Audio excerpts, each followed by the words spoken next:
안녕하세요, 낭천입니다. 역사상 가장 완벽한 전투하면 어떤 전투가 생각나시나요? 많은 전쟁이 있지만 전투 한 번으로 세계 역사에 이름을 남기는 참 어려운 일인데요. 그런데 그것이 실제로 일어났습니다. 이번 시간에는 로마와 카르타고의 건곤 일척의 대승부, 칸나의 전투에 대해서 다루어 보도록 하겠습니다. 그럼 기원전 218년경 칸나의 평원에서는 어떤 일이 일어났을까요?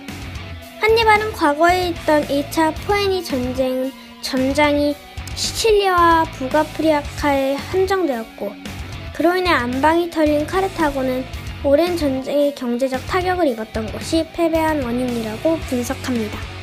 그래서 이번에는 이탈리아에서 로마군을 상대로 완벽한 승리를 거둔 뒤 로마의 동맹시들을 카르타고 편으로 끌어들여 로마 연합을 해체해버린다면 카르타고의 승리라고 보았습니다.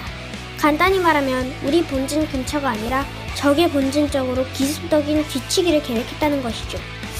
한니발은 약 5만 명의 군대를 이끌고 에스파냐를 떠나 피레네 산맥을 넘어 남프랑스를 가로지른 뒤 전설적인 알프스 등반 끝에 북이탈리아로 내려왔습니다.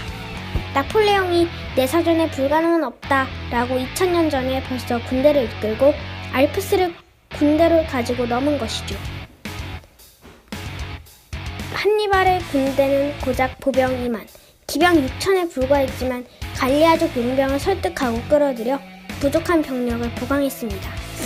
한니발의 군대는 트레비아 전투와 트라메시메노 호수의 전투 등 곳곳에서 로마의 군대를 박살내지만 바로 로마로 진격해가지 않습니다.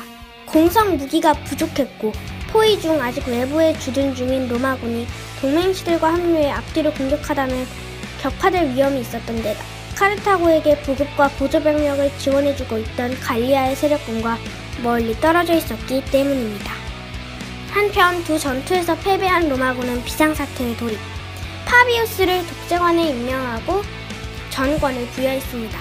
파비우스는 지연 전략으로 한니발의 군대를 말려 죽이려고 했지만 조급한 로마 시민들과 원로원은 이 전략이 겁재기 전략이라고 비난하였죠. 로마군은 로마에서 우주방어를 선택하지 않고 카르타고군과 칸나의 평원에서 정면 승부를 펼치게 됩니다.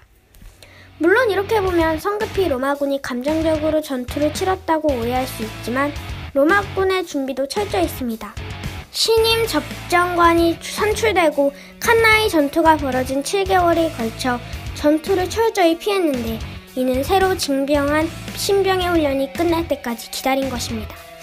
또한 이전 전투에서 모두 박살나긴 했어도 카르타고군 중앙의 전열을 돌파하여 전멸을 면한 바 있었습니다. 이것이 로마가 승리할 수 있는 방법이라고 판단, 보병전으로 적진을 뚫는 것에 주력했습니다. 전장까지 철저히 준비했습니다. 사실 칸나에는 로마군이 선택한 전장이었습니다. 양쪽으로 방해되는 지형이 있어 카르타고군이 우세한 기병을 운용하기 힘든 지형이었죠. 한마디로 로마는 로마가 원하는 때에 로마가 원하는 방식으로 로마가 원하는 곳에서 전투하고자 했고 그대로 실현했습니다. 도저히 질 수 없는 상황을 만들어 전투를 수행하고자 했고 더 이상 준비할 수도 없을 만큼 완벽하게 해냈다 할 수 있습니다. 그러나 상대는 한니발이었습니다. 로마군은 8만 5천에서 10만 명, 카르타고군은 약 5만 명으로 확연한 카르타고군의 열세였다만 이 수적 우위는 보병에 한정되며 기병 전력은 카르타고군이 2배 정도로 질적으로 크게 우세를 점하고 있었습니다.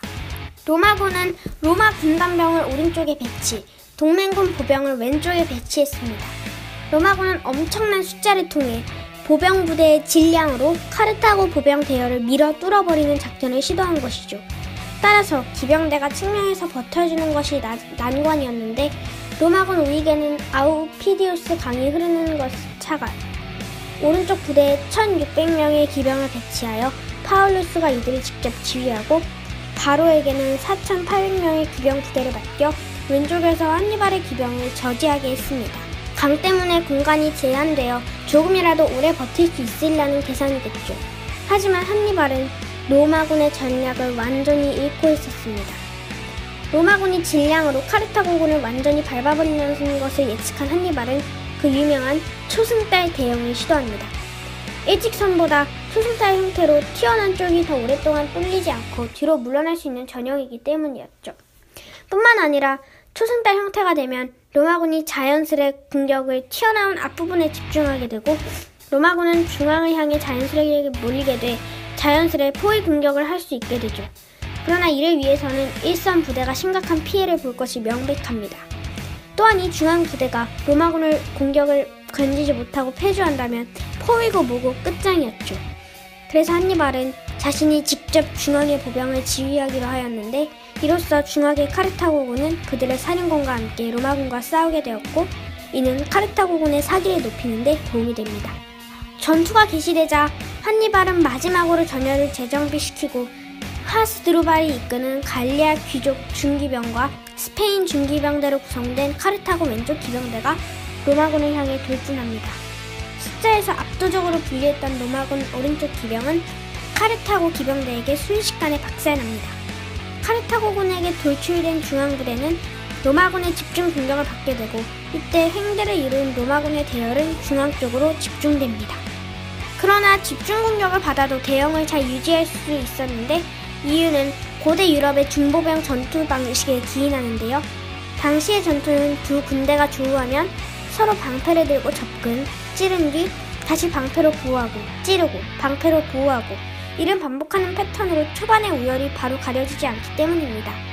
이러한 전진으로 인해 위로 볼록한 초승달은 아래쪽으로 볼록한 초승달의 형태로 바뀌고 이 초승달 대형 속에 진입한 로마군의 대형의 형태는 무너지고 이들은 한 덩어리 무리로 바뀌게 됩니다.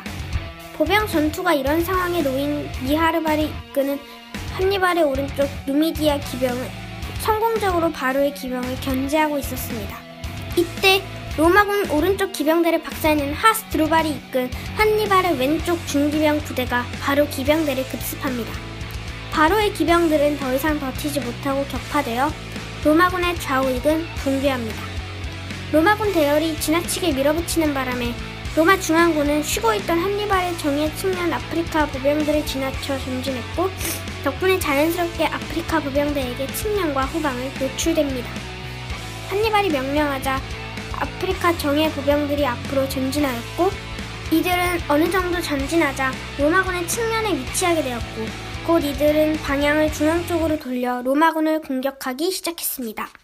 갑작스러운 공격은 정면의 공격에 열중하던 로마군에게 큰 소동과 혼란을 안겨주기 시작하였으며 측면의 로마군 중 일부는 살 길을 찾아 로마의 중앙부로 파고들거나 공세의 뒤로 밀리며 그러지 않아도 압축되던 로마군의 대응은 심하게 밀집됩니다.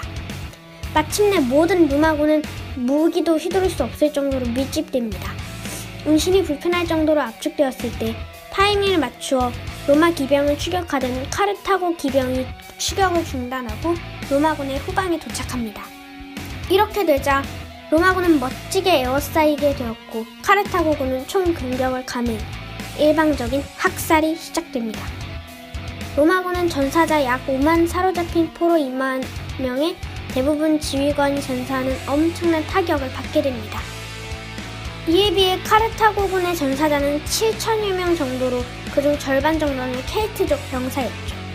유례없는 대승리인 칸나의 전투는 양익 포위 전술의 전형적인 형태이자 고전으로 취급받는데요. 이 이후 수많은 포위 전술에 영향을 끼치게 됩니다. 하지만 한니발은 로마의 주력 군대를 박살내고서도 결국 로마를 점령하는 것에는 실패합니다. 그리고 정면 승부에서 대패를 한 로마군이 지구전을 통해 끝내 한니발에게 향하는 모든 보급을 끊고 로마의 장군 스키피오 아프리카누스가 카르타고 본토를 습격하는데 성공하자 눈물을 머금고 카르타고 본토로 귀환하게 됩니다. 그리고 스키피오와 카르타고의 운명을 건 대접전을 펼치게 되는데 카르타고와 로마의 운명을 결정지은 전투 자마의 전투로 다음 시간에 뵙겠습니다. 구독과 추천, 질차 부탁드립니다.